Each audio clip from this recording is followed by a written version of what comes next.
various verses from Matthew chapter 5 verse 21, 22, 27 to 28, 31 to 34, 38 to 39, and 43 to 44.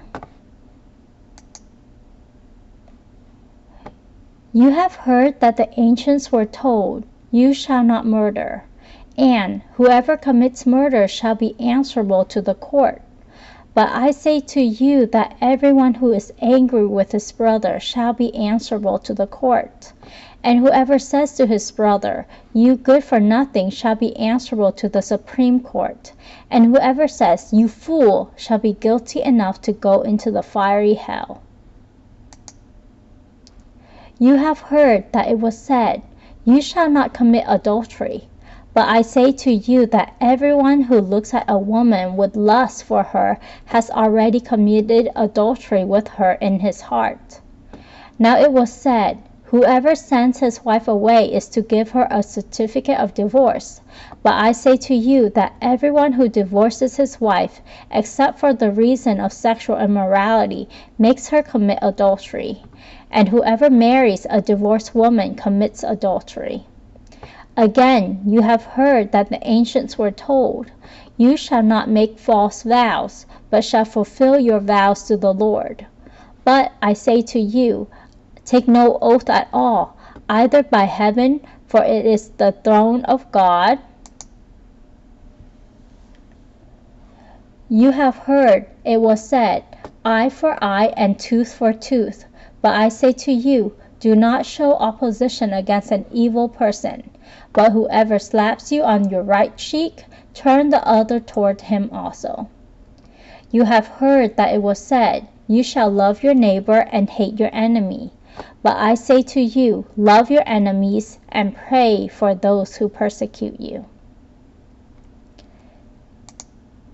Wow, those are a few verses that doesn't really form like a story, but they're things that Jesus said to his hearer, the people who is listening to him at that point. So take some time to think about what was said and see how many of those you can remember, and if you can make a broad summary of what was being said.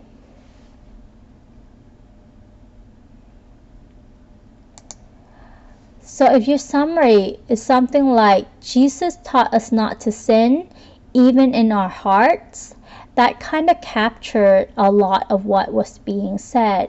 Either if it's by sinning by being angry, sinning by committing adultery, things like that. Jesus took everything a step further to tell us not to sin even in our hearts.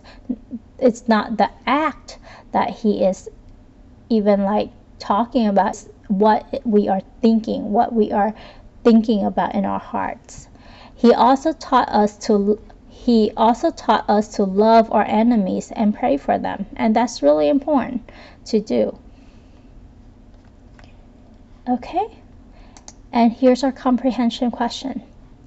But I say to you, blank your enemies and pray for those who persecute you. Should you hate your enemies and pray for those who persecute you, or love your enemies and pray for those who persecute you? A, hate, or B, love? If you answer B, love, then you are correct. Okay? And so the answer is B. But I say to you, love your enemies and pray for those who persecute you. Verse 44. Now ponder this. Do you think that what Jesus taught is hard to do? What should be our response to Jesus' teachings?